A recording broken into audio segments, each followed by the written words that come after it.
Now the woman's not working at the company anymore, and the harasser can stay and nobody ever knows about it.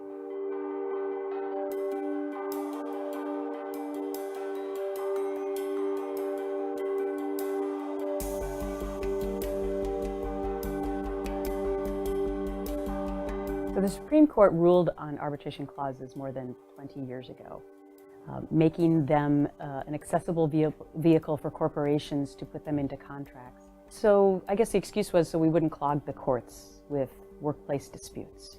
The problem is that forced arbitration is secret. And so when a woman comes forward with a sexual harassment claim and she has an arbitration clause in her contract, nobody ever knows about it. She's basically given up her Seventh Amendment right to an open jury process. And so she's sexually harassed, she files a claim, her claim goes to arbitration. The company, in most cases, picks the arbitrator. Only 20% of the time does the woman or the employee win. There's not the same amount of witnesses that you can call or depositions, and there are no appeals. So the biggest factor, though, is the secrecy element. Now the woman's not working at the company anymore, and the harasser can stay and nobody ever knows about it. So that's inherently wrong to me. It's outrageous that women are being silenced in this way on this specific issue. So what I've been trying to do on Capitol Hill is take the secrecy out of it. And so I've been meeting with senators for the last year to try and make this a bipartisan effort. Nothing gets done on Capitol Hill right now, so I know and understand that we need to have bipartisan support on this for it to ever become a reality. And so on this issue, Democrats tend to be on my side. I'm really working hard to get Republicans to at least do baby steps and get rid of the secrecy element. And wouldn't it be wonderful that we would come forward with a bill that would support women? There is some breaking news tonight in the worlds of media and politics. Now official, Roger Ailes, a giant figure behind the scenes in television and the GOP, has been ousted from his job as the head of Fox News Channel in the wake of a sexual harassment lawsuit by a former Fox News anchor. And tonight, Rupert Murdoch himself is stepping in. NBC's Ann Thompson reports of the shockwaves being felt right now. Roger Ailes, one of the most powerful men in news and politics, is out. The former Fox News chairman and CEO toppled following accusations of sexual harassment, first made in a lawsuit brought by former anchor Gretchen Carlson. Then this week, reports that Fox star Megyn Kelly told investigators Ailes harassed her when she was a young correspondent in Washington. The 76-year-old Ailes denied the charges. Today, in his resignation letter to Rupert Murdoch, head of parent company 21st Century Fox, Ailes made no apologies and congratulated himself, writing, "He takes particular pride in the role that I have played advancing the careers of the many women I have promoted." I think we certainly will see a profound transition in what Fox News is, what it represents, and its relationship with its audience. Murdoch, who now takes over Fox News, left corporate headquarters this evening without saying a word. In a statement, Gretchen Carlson's attorney said, "We hope reputable companies will no longer shield those who abuse women." On the night of his downfall, the party Ailes spent much of his life promoting struggles to unify behind its most bombastic candidate, Donald Trump. In Ailes, like Trump, media power and politics intersected. The former Republican consultant created Fox News from nothing, building it into an influential and multi-billion-dollar juggernaut. A man who once set the rules, today found the rules have changed. Am I mad at God? Yeah, I'm mad at him. Bill O'Reilly says he's mad at God? Yeah, I'm mad at him. If I die tomorrow and I get an opportunity, I'll say, why'd you guys work me over like that? Didn't you know my children were going to be punished and they're innocent? A beleaguered O'Reilly spoke out on his podcast, and the remark is being ridiculed today. That's what you're going to say to God, Bill? Why did you work me over? And there's more fallout today over that bombshell New York Times report that O'Reilly paid former Fox News personality Lise Wheel $32 million to settle sexual misconduct claims. John Huddy, the brother of one of O'Reilly's accusers, former Fox host Juliette Huddy, was fired by Fox News as a foreign correspondent based in Jerusalem. His dismissal came the day after his sister spoke out on Megyn Kelly's show on NBC. Are you scared today? I'm terrified. I'm actually terrified, and I don't know why I'm about to cry, but... Today, Megyn told viewers she believes John Huddy's dismissal was no coincidence. Before the end of our show yesterday, before the 9 o'clock hour had concluded, Fox News fired Juliet's brother, John Huddy. A spokesman for Fox News says Huddy's firing had nothing to do with his sister speaking out, saying following a thorough investigation into a physical altercation earlier this month, Fox News made the decision to sever ties with Huddy. Meanwhile, O'Reilly remains defiant. If they win, if they do destroy me, okay. But I'm going to go down fighting, and I'm going to go down telling the truth. Take a look at all these faces. More than 30 women have come forward publicly to say that Harvey Weinstein sexually harassed or assaulted them. And now add to that list model turned actress Angie Everhart. She is describing in detail what she claims happened with the movie mogul at the Venice Film Festival. I wake up and Harvey is standing above my bed. And then all of a sudden he takes his pants down and starts, and he's blocking the door. Everhart told an LA radio station Weinstein told her not to tell anyone about the incident.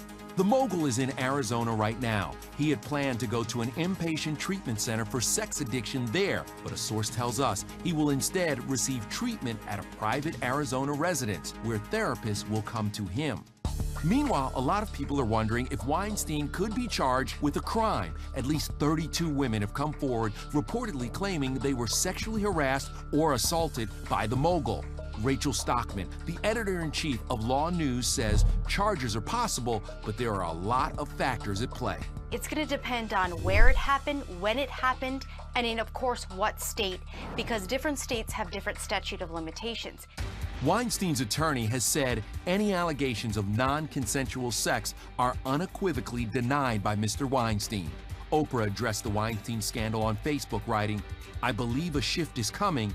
Many in Hollywood agree." It's been a casting couch town for 100 years, and it has to change. I respect any woman who has the courage to come out and say, this happened to me and I don't want it to happen to anybody else. I hope that this just stops happening and stops being okay. I was really glad that he's being held accountable. And more fallout for the mogul. Weinstein's name is being removed from all of the Weinstein Company's TV shows, including Project Runway. You will, however, see Harvey's estranged wife, Georgina Chapman, on Project Runway All-Stars. The Marchesa co-founder is a regular judge on the show. A source tells us she's currently looking for a divorce attorney.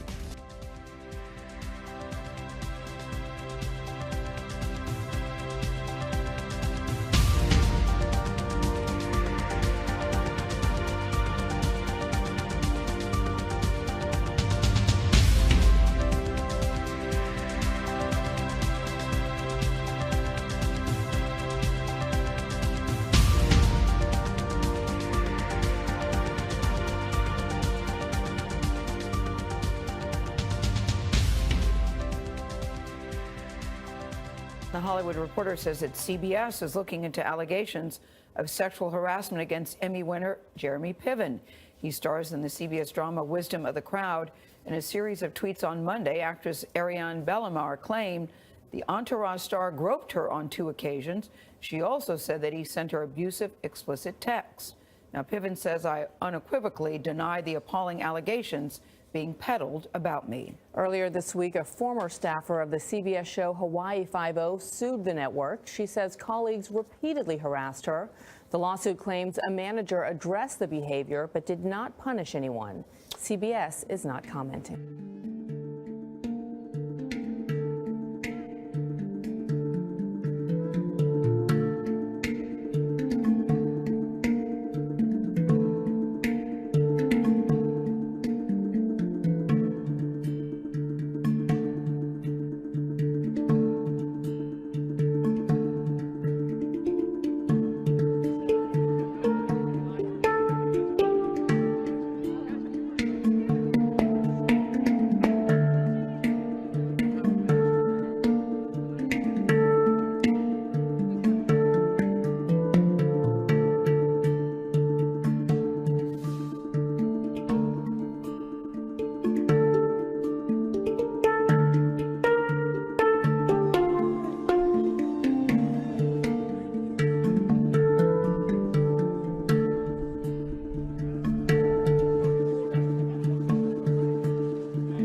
The Super Bowl came to a close less than 2 weeks ago. Quarterback Peyton Manning seemed to be heading toward a storybook ending to his long career as his Denver Broncos won the big game. But right around the same time, old allegations were raised anew, and with a much higher profile this time, about whether Manning may have committed a sexual assault during his college career. Manning has long denied it, but he and his alma mater, the University of Tennessee, are under new scrutiny. Hari Srinivasan has more. The allegation against Manning is that in 1996, while a female associate trainer was examining his foot for an injury, he dropped his shorts and sat on her head and face. Manning denied this in a memoir he released, saying he was only mooning a male athlete and the trainer simply was nearby. But a recent column and investigation in the New York Daily News raised this again. The article also published court documents from a 2003 defamation lawsuit against Manning, and Manning is named in a new lawsuit that says the University of Tennessee has fostered a culture that enables sexual assaults by student athletes. Christine Brennan is a sports columnist for USA Today and a commentator for ABC News who wrote about Manning's history in 2003 and again this week. She joins me tonight from Atlanta. So, Christine, is this now coming up again because just a couple of weeks ago there were 100 hungry reporters covering the Super Bowl, putting Peyton Manning and everybody else under the microscope? It's a fascinating story, Hari, and it really, I think, speaks to the power of social media. Of course, back in 2003, when I wrote about this, and USA Today did cover this story, there was no Twitter, there was no Facebook. And literally an ember becomes a wildfire in a matter of a couple hours on a Saturday afternoon. That's what happened with this story. There certainly is the component of the Cam Newton story, and then the backlash about people criticizing him. Now the New York Daily News dredges up and looks at the news about Peyton Manning, and here we are again, a 20-year-old story now back in the news, a fascinating journalistic look and how things can happen in our social media world.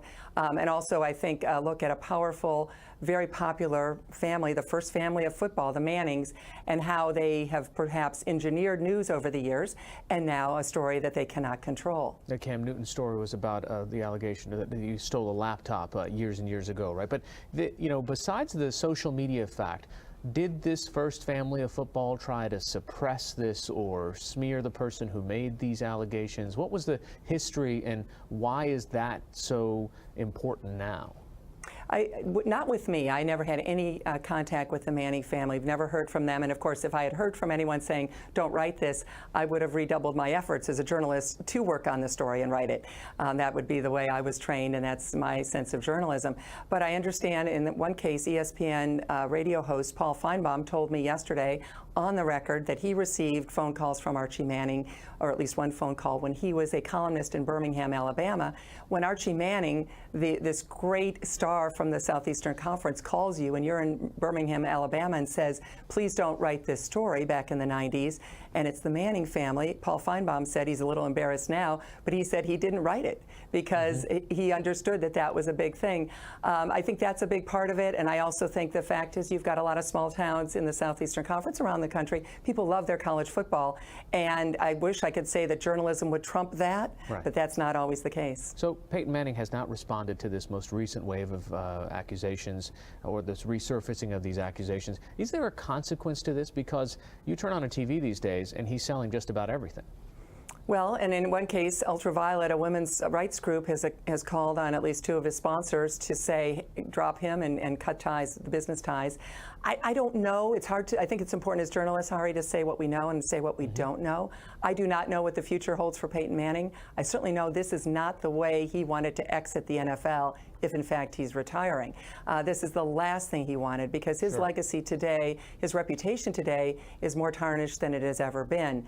But for the future, I think there's certainly a chance he can rehabilitate himself. But if he's going to retire, he's going to have to meet the press, and he's going to have to answer some of these questions. Let's talk a bit about the Title IX investigation that was happening at the University of Tennessee. I mentioned it briefly, but that's a bigger case than just Peyton Manning. Oh, it is, yes. Last summer, there were 124 schools that were under investigation from the Education Department on issues of sexual harassment and sexual assault. Were they doing enough to find these things out and to deal with them? 124 universities. So the University of Tennessee is not alone. And people might remember that I think the most famous one has been the Florida State story with Jameis Winston, the Heisman Trophy winner a couple of years ago. So this is a problem throughout our country, the fact that our universities do not seem to have a grasp on how to look at sexual assault, deal with it, adjudicate it, and that's what the Tennessee story, and that's where they have cited Peyton Manning in this case. All right, Christine Brennan from USA Today joining us from Atlanta today. Thank you. He was Thank you, Dr. Harry. Huxtable. He was America's dad. Everybody loved him. I loved him. I wanted him to be my dad. He asked me back a few times. He asked me to visit him on the set. I was not the only girl that he was doing this with. Mr. Cosby wanted me to come down for an audition for the Bill Cosby Show. I'm going to offer you a part on the Cosby Show. He had been mentoring me and grooming me. What a cool thing that he wants to help young talent. This is a dream come true. He said, well, come up to my bungalow after I'm finished shooting and we'll work on it. So he asked me, he says, before we go out to dinner, would you like a cocktail? Had 1 glass of wine with dinner. He made me a drink. He said, oh, I've got something for that. And he gave me a pill. It was red wine. It was a pill. He opened up a briefcase that was on his front seat, and it was filled with different assorted pills. This men's shaving kit opened up with lots of pills. Why don't you take a couple of these to help you relax? I took 1 sip and I felt something very strange going on in my head. I began to feel very, very, very drugged. He drugged me and my roommate. I knew I had been drugged. It was very powerful. It came on very quickly. And very shortly after that, I passed out. There was a glass of Chablis, and then I don't remember.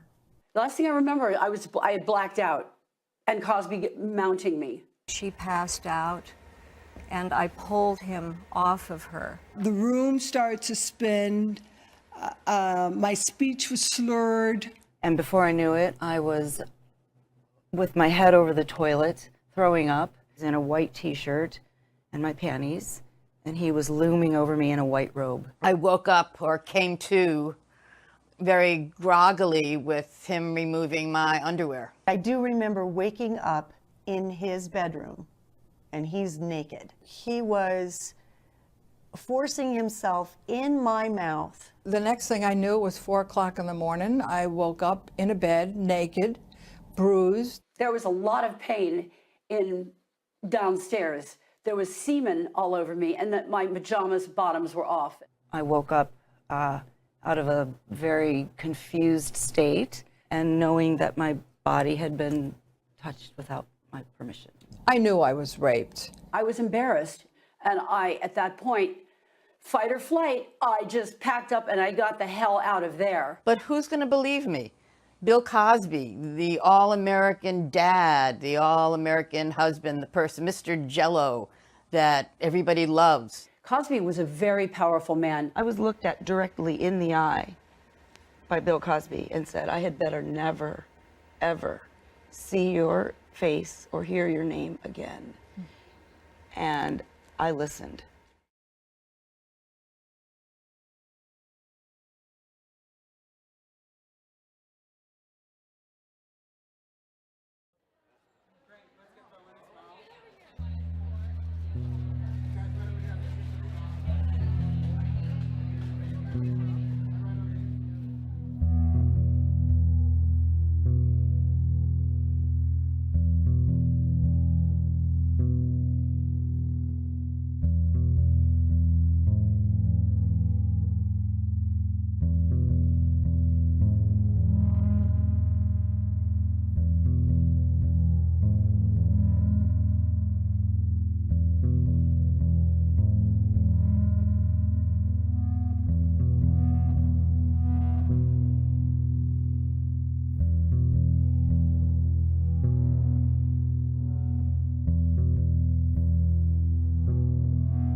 the winner is Dustin Hoffman.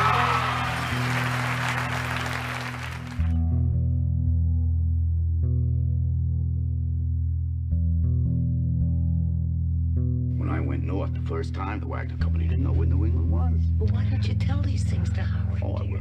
I definitely will.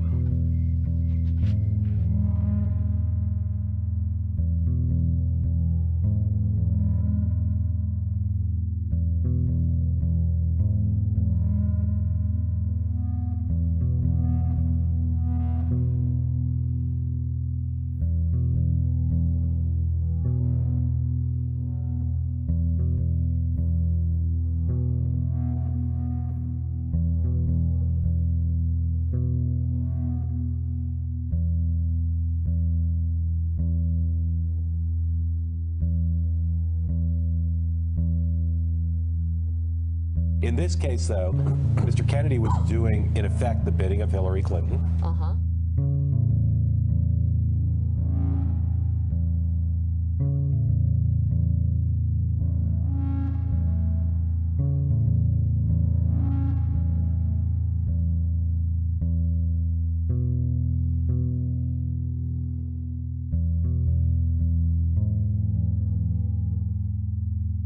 Sarah, do this one. That was good. Do this one where you keep thrusting.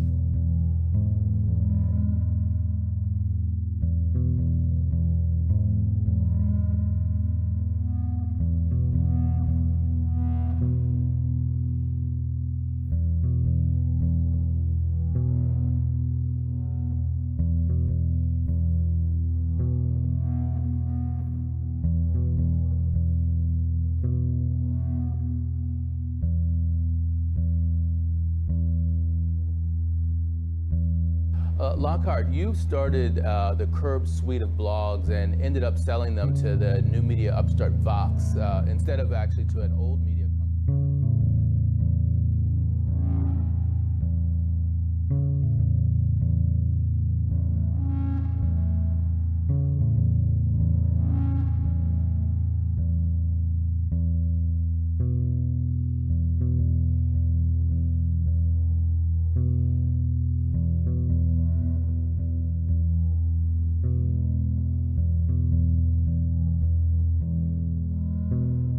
I'm Ethan from Crystal Castles. I'm Alice.